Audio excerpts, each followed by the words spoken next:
In this video, I'm going to show you where to buy any cryptocurrency. And this has been a very common question in the comments of my video. So if there's a cryptocurrency that you have in mind, I'm going to show you where to buy it. But this alone is not enough, because after we know where we can buy a cryptocurrency, we also need to discuss the three major types of exchanges and, from a practical standpoint, how to actually use them. And if at any point in this video you find value or your question is answered, please consider leaving a like. And with that being said, let's get into the content.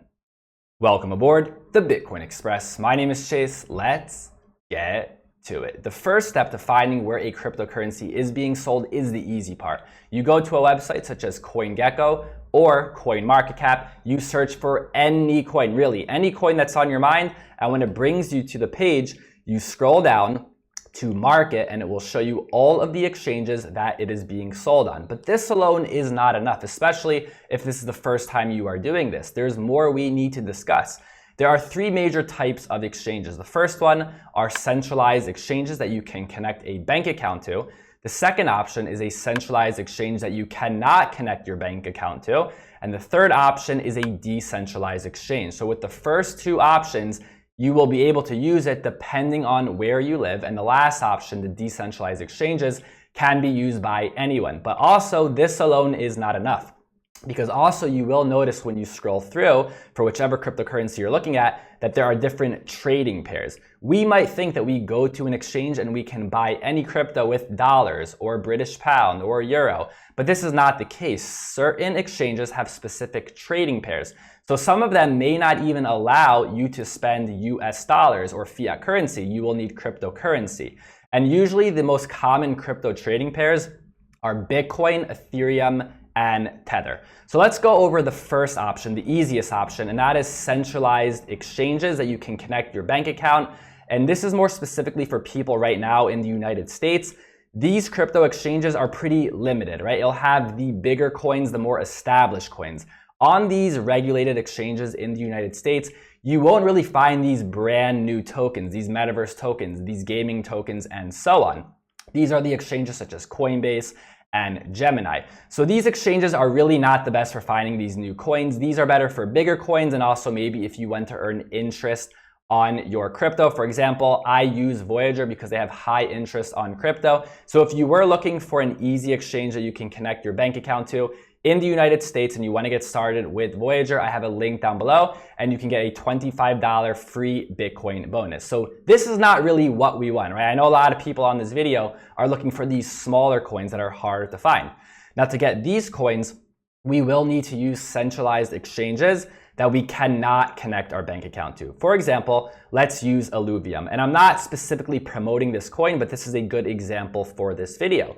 So we find the coin, Illuvium, we scroll down to market, and we will see that there are centralized exchanges. However, if we're living, for example, in the United States, we can't connect our bank account. What we need to do is transfer crypto into the exchange, and then with that crypto, we can then trade for these other coins. For example, platforms such as Gate.io or KuCoin or Bitmart. And when using these exchanges, it is very important to make sure that you can actually withdraw from the platform. For example, I've used Bitmart in the past. Again, I wasn't able to connect my bank account. I had to send Tether or crypto to Bitmart, and then on Bitmart, I was able to trade it for more of these new coins or these smaller cap coins. But make sure you can withdraw, because each exchange will have different verification levels. So you can sign up, but after you sign up, they may ask for more information, for example, maybe ID or your email, to make sure that you can actually withdraw off the platform. So I would say out of these options, KuCoin is a very good option. They have a lot of these newer coins. Binance also has a lot of coins, but I've been very cautious of Binance over the last 6 months with all the news coming out from Binance. Also, they have days here and there where they suspend withdrawals, which I am not okay with. So you have Gate.io, you have KuCoin, you have Bitmart. There are others out there. I would say KuCoin is probably the best option for this. And something else that I like to do is, because as we mentioned, to use these exchanges, you cannot connect your bank. You need to send crypto to the platform. And typically the most common trading pairs on these platforms are Ethereum and Tether. But these are ERC20 tokens. So when you send it from an exchange, you may have to pay a gas fee of $10, $20, or $30. So what I like to do, if possible, is send XLM from, let's say, my Coinbase Pro to one of these exchanges, because it is a fraction of a penny to send it. And also it gets there in about 4 or 5 seconds. So once I send the XLM, let's say to Bitmart or KuCoin, then on the exchange, I will swap it for Ethereum or Tether, because it will be much cheaper than if I just send Tether or Ethereum directly from an exchange. And then from there, I can use the Tether or the Ethereum to buy whichever cryptocurrency that I had my eye on. So this is the second option, right? You cannot connect your bank account. You will need to transfer crypto into it. Make sure that you're able to withdraw. And the third option is decentralized exchanges. And this is usually the first place that new coins are listed. And I do want to say, when we're dealing with these brand new coins, they are highly risky and they are highly volatile. So if you buy these coins and you make money, it is all on you. And if you buy these coins and lose money, it is all on you. But what we're doing in this video can help you find whichever coin is on your mind. So let's say we're looking at UFO gaming. This is a cryptocurrency that is on the Ethereum blockchain. And you can see over here on contract, this is on Ethereum. So like we did before, we scroll down, we go to markets, and we can see that this is being traded on decentralized exchanges on Ethereum. So when using these decentralized exchanges, I would recommend to click the link on CoinGecko to get to the contract, because you don't want to do it manually and maybe enter into the wrong, incorrect contract. So if I click this link over here, it will bring me to Uniswap, and I will connect my MetaMask wallet. So you will need your own self-custody wallet. If you don't have a MetaMask wallet or you don't know how to set it up, I will leave a link down below for a tutorial on how to set up your MetaMask and also fund it. So over here, I have Ethereum and I want to get UFO. And you will notice that over here, it's UFO and wrapped Ethereum. That is the trading pair. But when I'm using Uniswap, they will do this behind the scenes. So if I trade Ethereum for UFO, it will be Ethereum for wrapped Ethereum and then wrapped Ethereum for UFO. And then I will have UFO tokens. So this is on Ethereum. But we have other decentralized exchanges on different blockchains. For example, maybe we want to get a new coin that's on the Binance Smart Chain ecosystem. So for here, the same thing. We find our token, we scroll down to markets, and you will notice that these coins will also be available on centralized exchanges. For example, I'm looking at this coin, Venus. It's on Gate.io, it's on KuCoin and other centralized exchanges that, as we mentioned before, we can transfer crypto onto it. For example, Tether, and then trade for this coin. But we can also get this in a decentralized way. And when dealing with these types of coins, I much rather prefer using decentralized exchanges just because the fees are so cheap.